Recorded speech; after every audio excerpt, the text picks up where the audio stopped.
no Brasil e tentar decifrar algumas coisinhas aqui. A ideia é assim, será que a gente está bem ou não? Principalmente se a gente vier com balanços, que também começam a publicação de balanço do terceiro trimestre aqui no Brasil daqui a pouquinho, primeiro nos Estados Unidos, depois aqui, né? A ideia que eu tenho aqui, eu não vou nem comentar todos eles, mas o principal, assim, o dólar bem forte, mais forte, frente ao real, mas o fato é que a gente tem a performance das bolsas mundiais dolarizadas, isso base setembro, e aqui eu estou vendo anual. Olha como a ideia é demonstrar, será que a gente está bem? Porque não é só a gente ver isso e colocar o nosso dinheiro aqui, preferencialmente do que em outros lugares. É o dinheiro do mundo vir aqui, porque tem mais chance de ganhar da inflação do que aonde estão, né? E aí eu coloco aqui a ideia de que a gente teve uma captação. Esses são fundos de ações versus a performance do líquida a captação versus a performance do Ibovespa, né? E a gente vê que talvez a gente esteja fazendo fundo, inclusive, aqui. Tá, mas o movimento já foi, o capital estrangeiro já colocou a parte dele. Bom, tão melhor, olha o espaço que a gente tem, né? Olha o espaço que a gente tem, performance Bovespa e o retorno líquido de 12 meses. E sim, a ideia de que a gente trabalhou aumentando os juros bem antes, né? Deixa eu colocar. Não, aqui fica ruim. A gente trabalhou aumentando juros antes do que toda uma gama de países, não só em desenvolvimento, como também desenvolvidos. Aqui está os Estados Unidos e a Europa, que até pouco tempo atrás estava bem reticente, nem sabia o que era aumentar juros. Aí eu coloco aqui isto para a gente pensar se o dólar forte e como ele está, se ele é a principal, e à medida em que os países estão vendendo os títulos públicos americanos e na medida em que a gente teve, inclusive o Biden falando ao Pepe, ao príncipe da Arábia Saudita, depois de tentar demonstrar que ele não precisava ter retirado 2 milhões de produção dia de barris de petróleo, que sanções poderiam vir. As sanções, inclusive, com a política que está sendo feita, bem ruim, porque a última que foi feita na Rússia foi o confisco. Só tinham feito isso com o Irã, quase. O Irã, inclusive, nessa semana, falando que vai vender mísseis terra-terra para a Rússia. Está bem ruim em relação ao armamento dela, diante do tempo em que está mantendo a guerra. Mas olha o quanto você já tem outras moedas, inclusive outros aqui, e isso pode ser o Ien. Eu já fiz um position onde eu comentei sobre o petrodólar. Depois eu vou pedir para colocarem aqui em cima o link para vocês poderem ver. Mas a ideia de que o mundo está, sim, criando outras reservas justamente por causa dessas possibilidades de confisco, e não só isso. Você tem a tua reserva e você tem uma inflação de 6,50 ao ano e pode chegar a 10, a tua reserva também cambial perde valor. Dentro do nosso panorama, eu ainda quero colocar algumas coisas. É certo, sim, que a dívida pública pode subir em 2023 pela quantidade de coisas, ela vem subindo, tá vendo? E as projeções é que depois que a gente teve a diminuição de 2020, isso foi muito importante para que a gente colocasse o PIB. Isso também não veio da simples economia, isso veio do aumento da arrecadação de impostos pelas commodities. A gente tem a possibilidade de ter um aumento dela, fruto do que está sendo feito agora. E aqui a ideia do lucro por ação que está abaixo de 2 desvio padrão.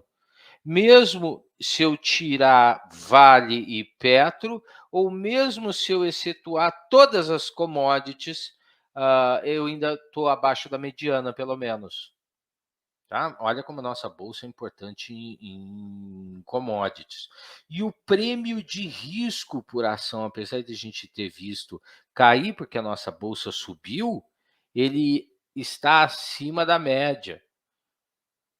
Ou seja, tem gente falando, eu acho que eu devo colocar tudo em renda fixa e permanecer em renda fixa, mas o fato é que quando as coisas melhorarem, ou seja, os juros baixarem, a inflação parar de subir, os juros começarem a diminuir, você não pode entrar tardiamente. Eu vou colocar alguns dados aqui do JP Morgan, mais específicos sobre o mercado americano, onde eles mesmos falam, olha, eu sei que está difícil aonde você vai colocar a sua carteira, mas a chave é a diversificação e não esqueça que o mercado antecipa bem os movimentos. É legal e existem boas oportunidades no mercado americano, até os bonds, sim, os créditos privados que começam a subir de valores e mais ou menos igual o high yield, ou seja, o risco do high grade, aquelas empresas melhores, começam a ficar bem atrativos. Preste atenção nisso. Tá? E aqui estão o nosso Ibovespa e os setores. Né? Veja que eu estou bem interessado no setor de saúde mais 2023, mas a gente tem posições em tecnologias e material básico, que está bem amassado. Né? Aqui está a ideia em laranja da média e a posição atual. Os bancos, ok, mas a gente tem a posição deles já terem subido, né?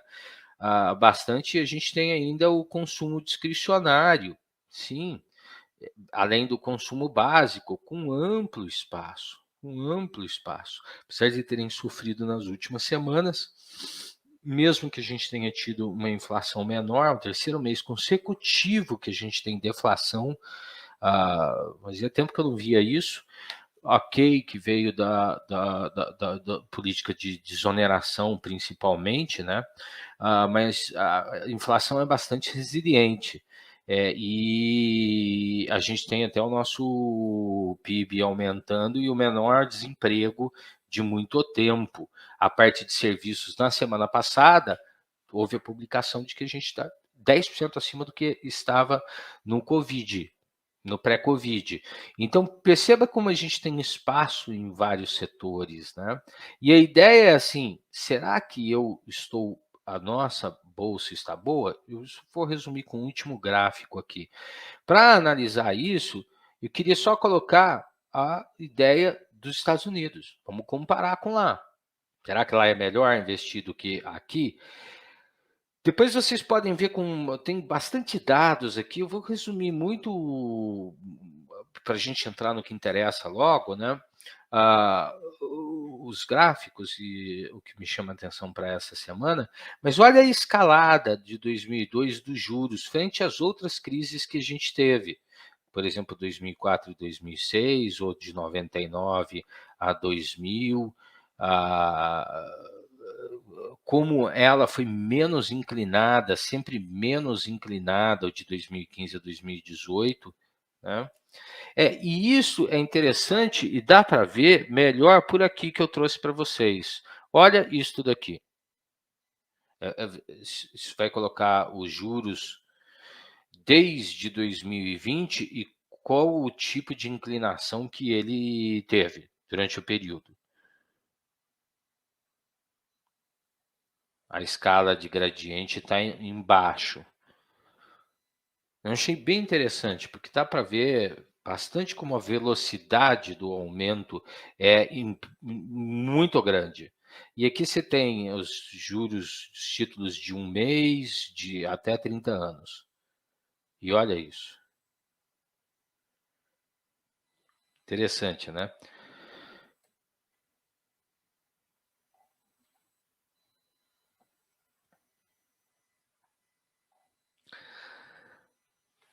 Dentro de um mercado em que A gente percebe, tem uma melhora do CPI. Apesar dos dados ainda serem muito elevados, mas tem uma pequena melhora.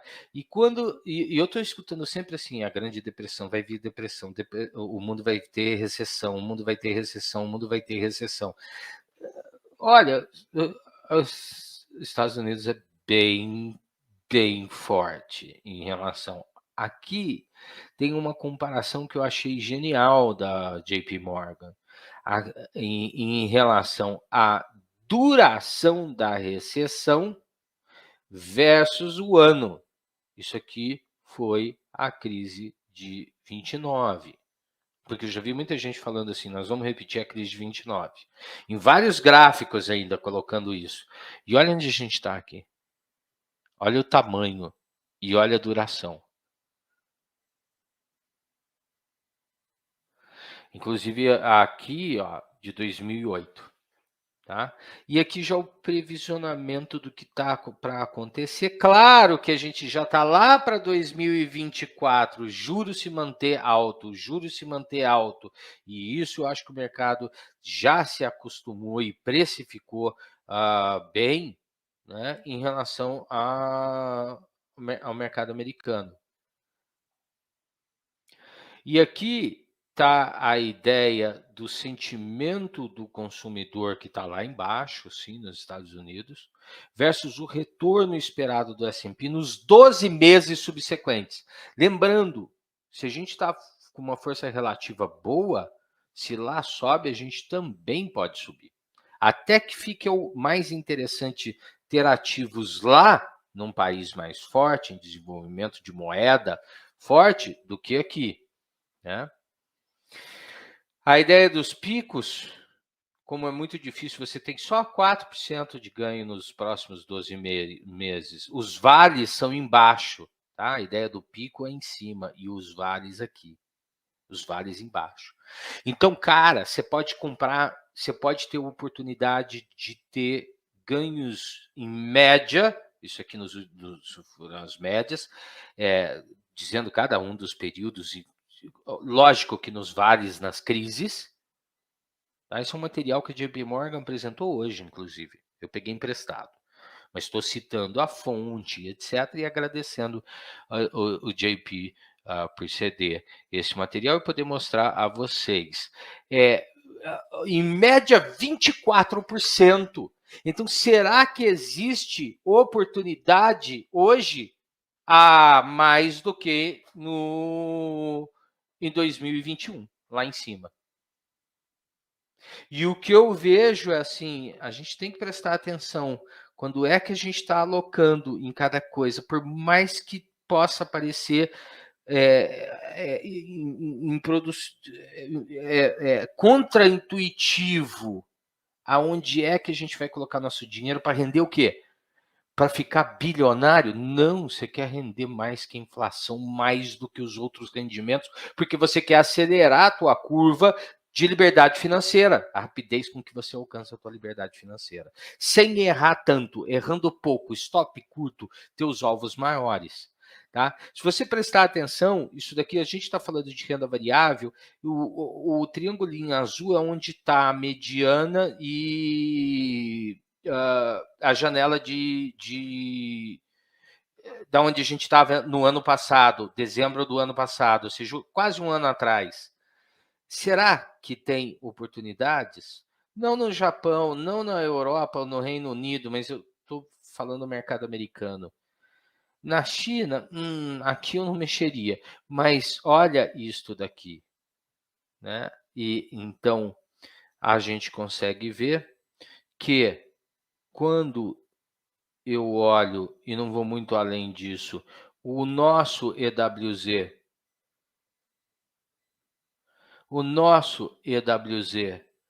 perto dos outros mercados, EWZ mais Emerging Markets, aqui tem S&P também. Azul, dólar, preto, EWZ, que é a ETF do nosso IBOV, ok? ETF do nosso mercado. Dólar Dólar nas alturas. Lembrem-se que a gente está tendo dólar e commodity nas alturas. Isso é bom para o nosso mercado americano e mercados emergentes. Essa aqui é o MSCI, Emerging Markets, mais de 30% é a posição China. Aonde é que o mundo... isso não é dinheiro de pessoa física. Né? Aonde é que estão... A gente está queridinho. Essa é a ideia. Só queria chegar nisso. Estamos queridinho ou não?